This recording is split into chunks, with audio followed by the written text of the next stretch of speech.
성경 말씀을 제가 봉독하겠습니다.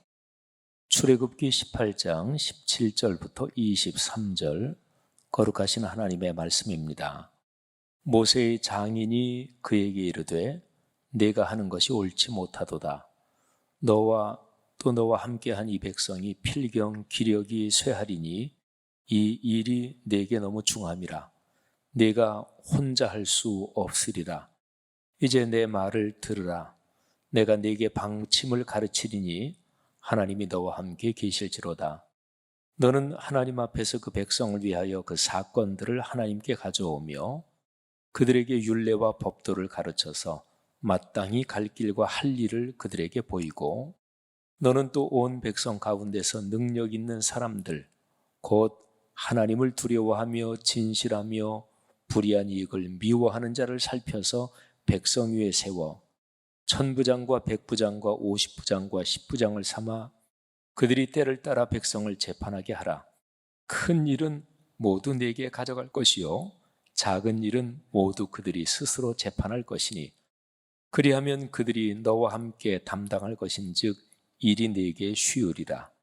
내가 만일 이 일을 하고 하나님께서도 내게 허락하시면 내가 이 일을 감당하고 이 모든 백성도 자기 곳으로 평안히 가리라. 아멘. 9월 10일 주일 설교, 제가 설교한 제목이 혼자서는 할 수 없다 하는 것이었습니다. 출애굽기 18장 13절부터 19절 본문을 함께 묵상했지요. 오늘 설교 본문도 출애굽기 18장 9월 10일 설교 본문하고 조금 겹치면서 그 다음에 이어지는 내용입니다. 오늘 설교는 자연스럽게 혼자서는 할 수 없다, 그 설교에 이어지는 내용인데요. 오늘 설교의 제목은 능력 있는 사람들입니다. 교회 공동체 사역 뿐 아니라 사람이 살아가는 모든 삶에서 혼자서는 할 수 없습니다. 혼자서 전권을 가지고 하면 좋은 것 같아요. 편하기도 하고 또 효율성도 탁월한 것 같아요. 그런데 길게 보면 그 사람도 망하고 또 주변의 모든 사람도 같이 망하게 됩니다. 그래서 함께 일해야 됩니다. 근데 누구하고 함께 일해야 될까요? 아무하거나 함께 일하면 오히려 일을 그르칠 수 있습니다. 오늘 설교 이 제목을 따라서 말한다면 능력 있는 사람들과 함께 일해야 합니다. 여러분, 모세의 장인이 그 사위 모세가 하루 종일 백성들의 일을 조정하고 또 판결도 해주고 이러느라고 고생하고 있는 것을 봅니다. 그러면서 그 장인이 두 가지 얘기를 합니다. 출애굽기 18장 17절에 보면 첫 번째는 옳지 못하다. 내가 하는 것이 옳지 못하다. 그 다음에 두 번째는 혼자 할 수 없다. 자, 이 첫 번째 것은 당위성에 대한 것입니다. 그러니까 마땅히 어떻게 해야 되느냐, 그 기준으로 볼 때 옳지 못하다 하는 것이고요. 그리고 두 번째 얘기, 혼자 할 수 없다. 이거는 현실에 관련된 얘기입니다. 현실적으로 자네 혼자 할 수 없다. 여기에서 두 가지가 아주 중요합니다. 첫 번째는 당위, 마땅히 어떻게 해야 되는 어떤 기준, 토대가 되는 거죠. 두 번째는 현실입니다. 현실적으로 어떠하냐 하는 거죠. 여러분, 혼자서 전권을 가지고 또 그 사람의 판단을 전적으로 다른 사람들이 다 따라주고 이렇게 하는 것은 하나님이 말씀하신 가르침에 어긋납니다. 그러니까 당위성이 없는 거지요. 현실적으로 보면 그래도 그게 훨씬 효율적이고 잘 되는데 하는 생각을 할 수도 있겠어요. 그런데 단기적으로 보면 그래요. 그런데 장기적으로는 아닙니다. 결국에는 전권을 가진 본인도 그렇고 또 그 집단, 공동체, 뭐 교회든 사회든 또는 국가 공동체든 다 마찬가지입니다. 자, 우리 교회 사역으로 한번 좁혀서 보면 목회자를 중심으로 목회 이런 얘기를 한번 써보지요. 목회는 어떤가요? 자, 목회에서 마땅히 하나님의 거룩한 가르침에 따라서 해야 될 또는 나가야 될 방향은 목회자의 지도력을 중심으로 함께 일하는 것입니다. 목회자 혼자서 독점적 권한을 가지면 그런 교회가 현실적으로는 상당히 잘 되는 것처럼 보일 수 있습니다. 그리고 한국 교회의 현실은요, 목회자가 강력한 독점적 권한을 가진 교회가 부흥하는 사례가 사실은 상당히 됩니다. 그러나 장기적으로는 결국에는 좋지 않습니다. 그러니까 목회가 아름답게 진행되고 교회 공동체가 모든 성도들이 복을 누리면서 복을 받으면서 그 신앙의 여정을 걸어가려면 함께 더불어 일하는 공동체가 돼야 됩니다. 그런데 이게 한 가지 관점이라면 다른 반대편의 관점에서는 더불어 일하는데 거기에 중심이 분명해야 됩니다. 그러니까 목회자를 중심한 이 영적 지도력의 권위와 그리고 그 구조가 분명하지 않으면 그러면 그 교회 사역이 잘 진행될 수가 없습니다. 아무튼요, 이 모세의 장인이 자기 사위에게 조언해 주는 그 내용에 아주 중요한 하나님의 가르침이 담겨 있습니다. 장인 이드로가 그 모세에게 얘기하면서 출애굽기 18장 19절에 보면 아주 중요한 표현을 합니다. 자, 내가 네게 방법을 가르쳐 주겠다. 하나님이 너와 함께 계실지로다.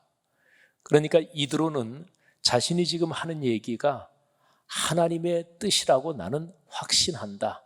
하나님이 함께 계셔서 이런 방식으로 잘 되기를 바란다. 이런 심정으로 조언을 하는 거죠. 그리고 출애굽기 18장 전체 문맥을 보면 또 그 앞뒷장 이어지는 이스라엘 백성의 광야 생활의 문맥을 보면 이드로를 통해서 모세에게 전달된 얘기는 하나님의 가르침, 하나님의 뜻이었습니다. 자, 19절 말씀에서 내가 방침을 가르치겠다. 하나님이 너와 함께 계실지로다 하면서 그 다음에 바로 이어지는 표현이 참 중요합니다. 너는 하나님 앞에서 그 백성을 위하여 그 사건들을 하나님께 가져오며. 자, 여기에서 하나님 앞에서 그 사건들, 어떤 처리할 일이든지 그것들을 하나님께 가져오며, 여기에 절대적인 중심 기둥이 있습니다. 모세가 서 있는 자리는 하나님 앞에 서 있는 자리고요. 또 모세가 하는 모든 일은 하나님 앞으로 가지고 와서 하나님께서 어떻게 판단하십니까? 하나님의 뜻은 무엇입니까? 그거를 물어야 한다는 것이죠. 여러분, 이거는 사실은 지도자 모세뿐 아니라 그리스도인의 신앙생활 누구에게나 다 해당되는 것입니다. 우리가 신앙생활하면서 아주 많이 들은 얘기, 그리고 참 소중하고 귀중한 가르침, 그걸로 한번 표현해 본다면 여러분, 어떤 일이든지 하나님 앞에서 기도하며 하나님의 가르침을 받는 게 축복입니다. 큰 일, 내가 감당하지 못할 일, 그런 거는 하나님께 기도하고, 내가 충분히 감당할 수 있는 일은 굳이 하나님 번거롭게 해드리지 않고 내가 처리하면 되지. 이거 잘못된 신앙이라는 거 아시지요? 그리스도인으로서 하나님 앞에서 걸어가는 인생 여정은 모든 것을 하나님의 뜻을 헤아리면서 하나님의 가르침대로 사는 것입니다. 구약 성경에 보면 이스라엘 백성이 요단강을 건너 가나안 땅으로 진입하면서 그 당시에 참 큰 성 여리고를 하나님의 지시대로 그렇게 공략해서 점령을 하지요. 그런데 그 다음에 공략할 성은 아이성이었습니다. 이게 히브리어 표현이 우리말 어린아이 이거하고 발음이 똑같아서 아주 재밌는데요. 그런데 그 아이성은 여리고 성에 비하면 아주 작은 성이었습니다. 그래서 뭐 전략이고 뭐고 그런 게 필요 없겠다. 또 군사들 많이 공격할 필요도 없겠다. 그렇게 판단이 돼서 그냥 군사들 어느 정도가 공격을 했습니다.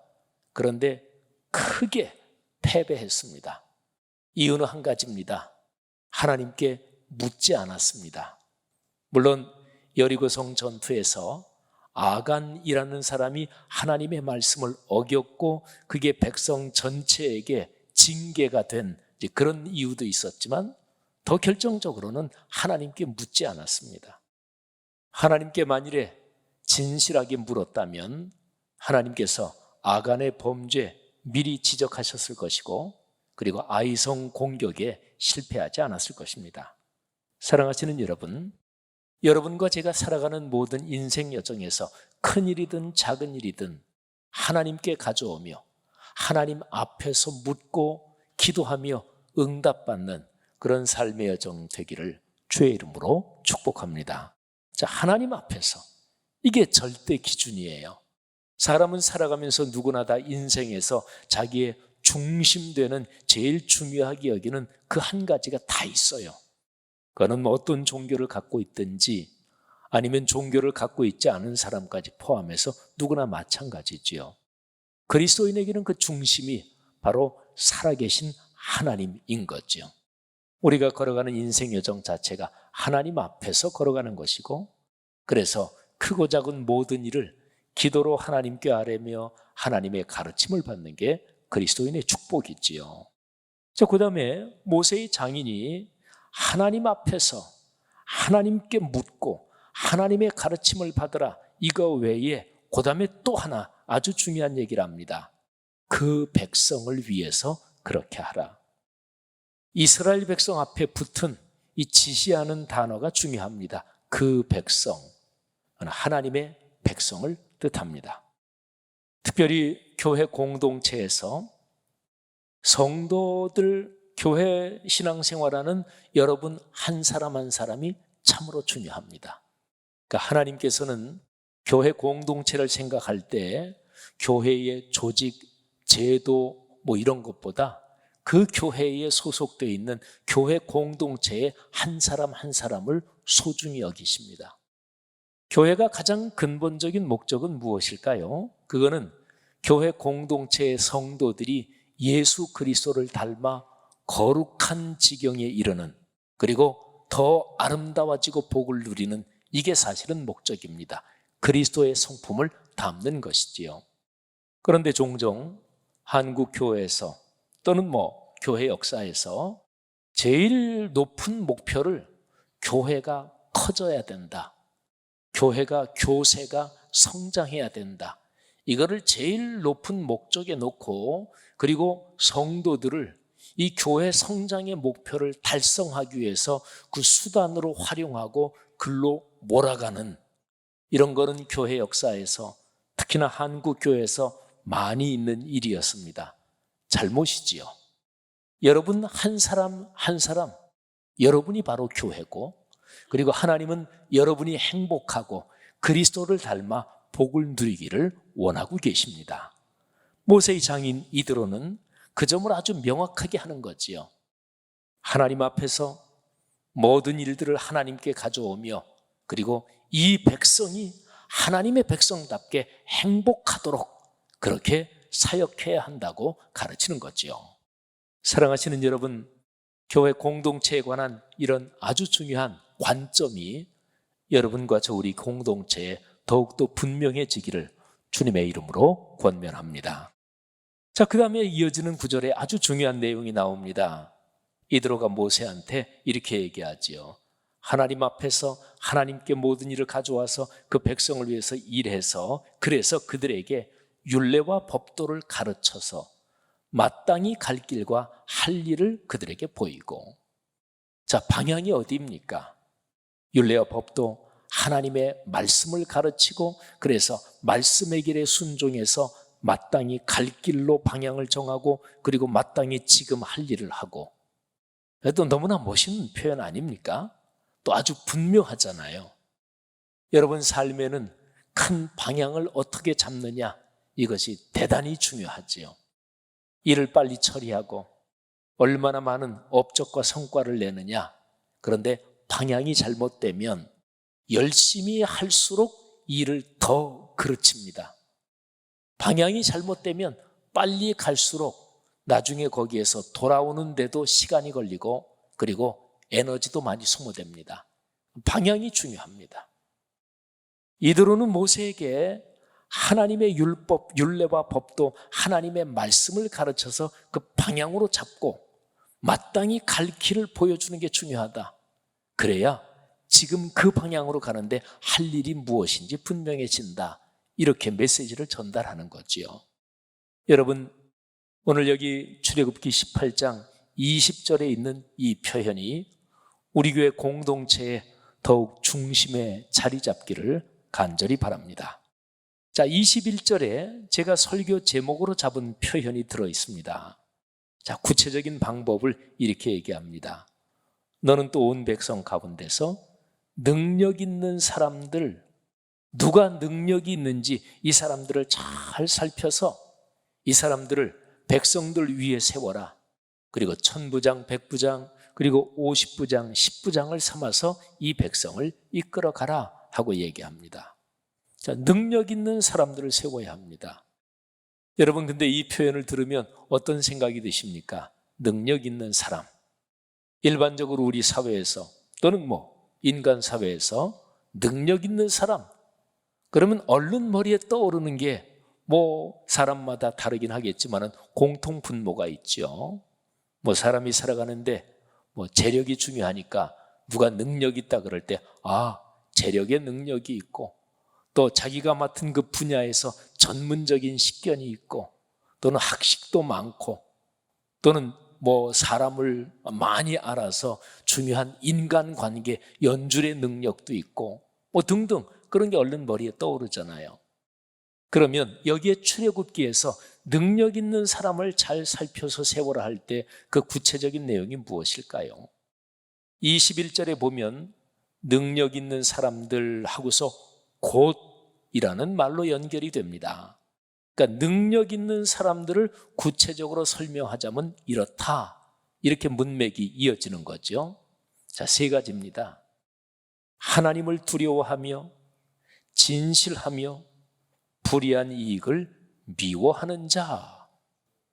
이 세 가지 기준에 누가 맞는 사람인지 잘 살펴서 그들을 지도적인 위치에 세워라 하는 얘기죠. 자, 이 세 가지는 아주 중요하게 구조를 갖고 있습니다. 첫 번째는 하나님을 두려워하는 것입니다. 하나님을 두려워한다, 경외한다 같은 말이고 하나님께 예배한다 이것도 같은 말입니다. 여러분, 교회 공동체에서 누구를 지도자로 세워야 하나요? 무엇보다 먼저 중요한 것은 하나님께 기준이 있는 사람입니다. 예배의 자리를 소중히 여기고 하나님의 말씀이 내 삶의 중심 기준으로 명확하게 자리 잡은 그런 사람들을 지도자로 세워야 되는 거죠. 바로 하나님과의 관계입니다. 두 번째는 이 하나님과의 관계가 토대가 되고 기초가 되고 그리고 분명한 중심에 자리 잡은 그 위에서 인간관계가 좋아야 합니다.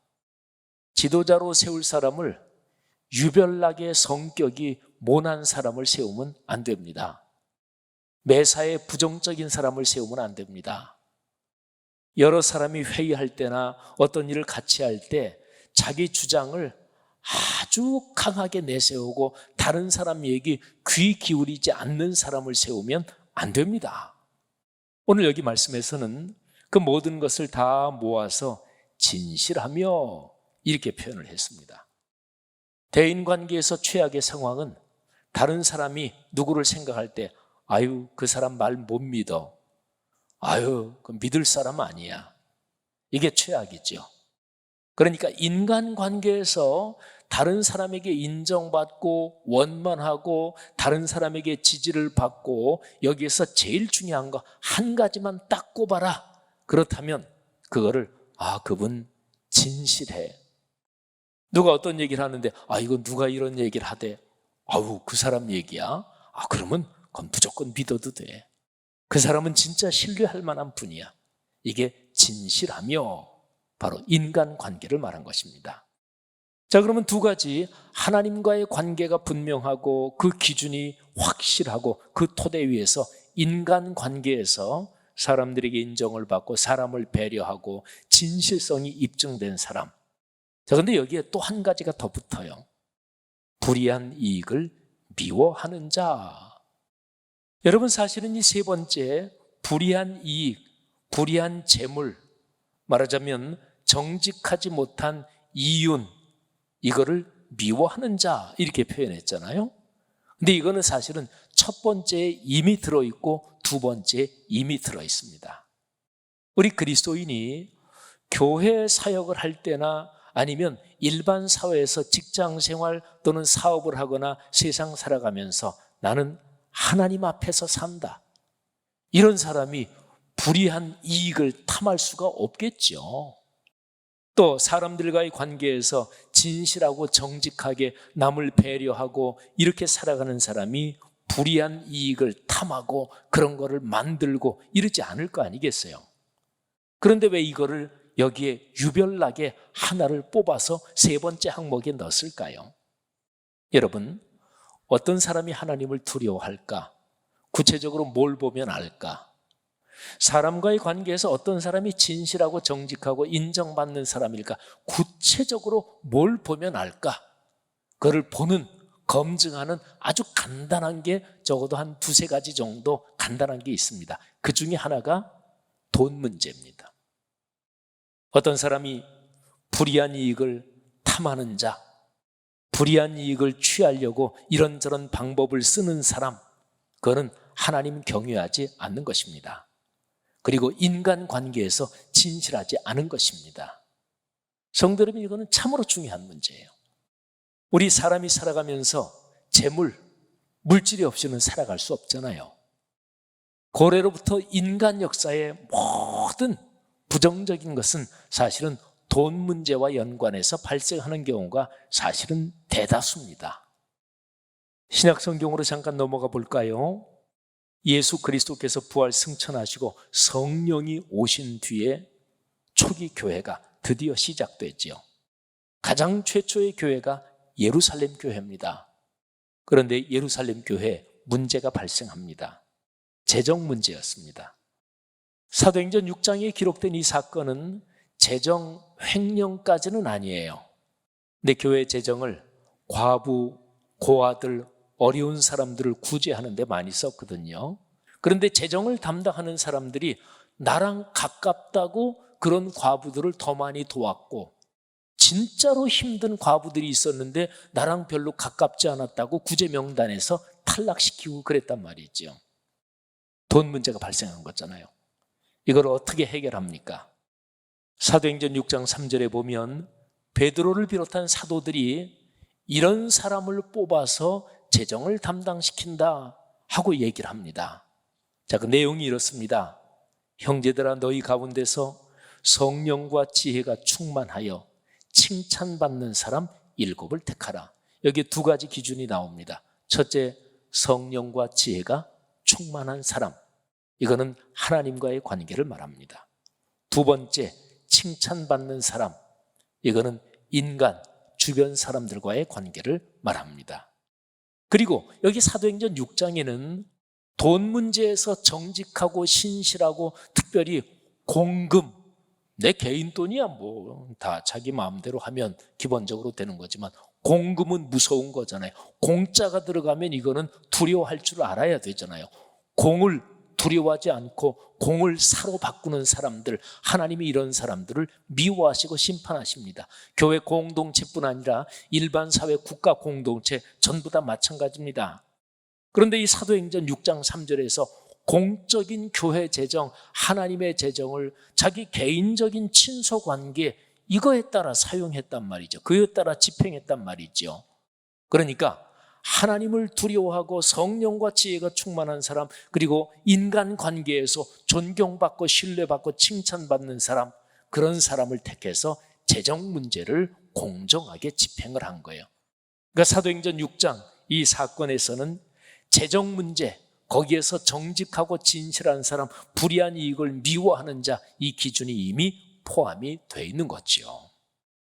성도 여러분, 신약 성경에 디도서 1장이나 디모데전서 3장에 사역자를 세우는 그 기준을 봐도 이런 원리는 계속해서 이어집니다. 자, 성도 여러분, 오늘 이 말씀이 여러분과 저 우리의 삶에는 어떻게 적용이 돼야 되는 것일까요? 먼저 첫 번째는 성경적인 이런 가르침을 분명히 인식하고 우리 마음에 새겨야 됩니다. 그래서 우리의 관점이 되고 우리의 가치관이 되고, 그래서 이런 방향으로 살기로 결단해야 합니다. 교회 사역은 물론이고 교회에서 그렇게 잘 훈련해서 내가 사회적으로 직장, 사업, 모든 활동을 할 때 이런 관점이 적용돼야 합니다. 그런 사람에게 하나님의 축복이 임할 것을 믿습니다. 두 번째는 이런 시각으로 한국 교회와 오늘날의 세계 교회를 바라보고, 그리고 사회와 삶의 전반을 바라봐야 합니다. 성경의 가르침은 우선적으로는 교회와 그리스도인 가정에 적용되고 해당되지만 더 나아가서 사회 전체에도 적용되는 거예요. 하나님이 천지를 창조하신 분이고 교회 공동체를 통해서 만물을 충만하게 하시는 하나님이신데, 그분의 가르침이 겨우 교회 안에서 찻잔 속에 태풍이었어야 되겠어요? 교회 생활은 열심히 하고 교회 봉사도 참 열심히 잘하는데 사회 직장 생활, 일반 사회적인 모든 일에서는 예수 안 믿는 사람하고 조금 더 다를 거 없이 그저 부정적인 관행 해오던 거니까 그대로 하고, 어떤 경우에는 남보다 더 윤리적으로 어긋나고, 그게 무슨 그리스도인이에요? 그렇잖아요. 예수 그리스도의 복음은 교회를 중심으로, 그리스도인 가정을 중심으로 세상을 아름답게 변화시키는 것입니다. 우리 교회 모든 성도 여러분들이 그런 축복의 길, 영향 있는 길을 걸어가기를 주의 이름으로 축원합니다. 마지막 세 번째, 더 좁혀서 우리 교회에 적용을 해보십시다. 우리 교회법에 따른 여러 가지 직분 지도자들이 있습니다. 장로님, 권사님, 안수집사님, 서리집사님, 또 남녀전도회를 중심한 자치기관들, 교회학교, 교사, 또 찬양대, 그 외 모든 직분자들, 이런 분들이 오늘 여기 성경 말씀에 기록된 대로 능력 있는 사람들이 더욱더 되셔야 합니다. 그리고 특별히 내년 3월 둘째 주일 우리 교회 설립 60주년 기념주일에 임직 받으실 우리 피택 되신 장로, 권사, 안수집사 대상자분들이 훈련하시면서 이렇게 능력 있는 사람들로 복된 길을 걸으시기를 주의 이름으로 축원합니다. 묵상 소그룹 인도자 훈련, 우리 2기 훈련까지 마쳤잖아요. 다음 달 중순부터 3기 훈련이 계속되고, 그리고 내년 후년까지 쭉 이어지면서 500명의 동네 세매줄 성경 소그룹 인도자 훈련이 계속될 거예요. 묵상 소그룹 인도자들이 오늘 출애굽기 18장에 있는 이런 능력 있는 사람으로서 인생의 복된 길을 걸어가고 가정 가문이 축복을 받기를 주의 이름으로 축원합니다. 마지막으로 한 가지만 더 말씀드리면, 우리 교회 공동체에서 담임 목사인 저를 비롯한 목회자들, 그리고 당회원 장로님들이 이런 능력 있는 사람들이 돼야 됩니다. 특별히 당회원 장로님들을 언급한 이유는 어느 교단이나 다 구조가 비슷하지만 교회의 거룩한 법에 따르면 당회의 권한이 상당히 많습니다. 어느 교단이나 다 비슷해요. 근데 권한이 그만큼 많다, 그 얘기는 하나님 앞에서 나중에 결산을 할 때 책임도 더 크다는 것을 말합니다. 당회원 장로님들 당연히 공예배의 자리를 소중히 여기고 수예배 자리에 장로님들이 계셔야 되고, 그리고 이런저런 교회 사역에서 남보다 더 한 발 앞서서 헌신하고 봉사해야 될 줄로 압니다. 그러기 위해서 하나님께서 직분자로 세우신 것이잖아요. 사랑하시는 성도 여러분들이요, 오늘 출애굽기에 능력 있는 사람들, 이것이 여러분 자신과 가정 가문의 복된 길이 되기를 다시 한번 주의 이름으로 축복합니다.